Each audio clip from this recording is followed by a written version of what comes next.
Sabay-sabay po nating basahin ang Aklat ng Mga Awit, chapters 46 to 47. Ang Diyos ang ating lakas at kanlungan at handang saklolo kung may kaguluhan. Di dapat matakot mundo'y mayanigman, kahit na sa dagat ang bundok matangay. Kahit na magngalit yaong karagatan at ang mga burol mayanig magimbal. May ilog ng galak sa bayan ng Diyos, sa banal na templo'y ligaya ang dulot. Ang tahanang lungsod ay di masisira, ito ang tahanan ng Diyos na dakila, mula sa umaga ay kanyang alaga. Nangingilabot din bansa't kaharian, sa tinig ng Diyos lupa'y napaparam.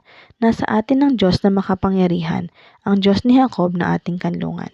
Ano man ang kanyang ginawa sa lupa, sapat ng pagmasdan at ika'y hahanga. Maging pagbabaka ay napatitigil, sibat at palasoy madaling sirain, baluting sanggalang ay kayang tupukin.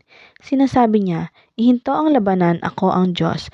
Dapat ninyong malalaman kataas-taasan sa lahat ng bansa, sa buong sanlibutan pinakadakila. Nasa atin ang Diyos na makapangyarihan, ang Diyos ni Jacob na ating kanlungan. Magdiwang ang lahat ng mga nilikha, pumalakpak kayong may awit at tuwa, bilang pagpupuri sa Diyos na dakila. Ang Diyos na si Yahweh kataas-taasan ay dakilang hari dapat na igalang, siya'y naghahari sa sangkatauhan. Tayo'y pinagwagi sa lahat ng tao, sa lahat ng bansay na mahala tayo. Siya ang pumili ng ating tahanan, ang lupaing minana ng mga hinirang.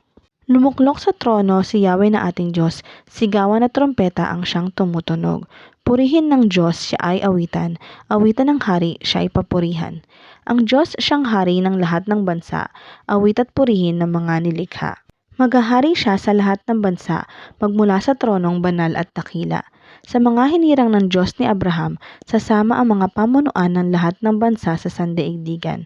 Ang mga sandata ng lahat ng kawal, lahat ay sa Diyos na kataas-taasan.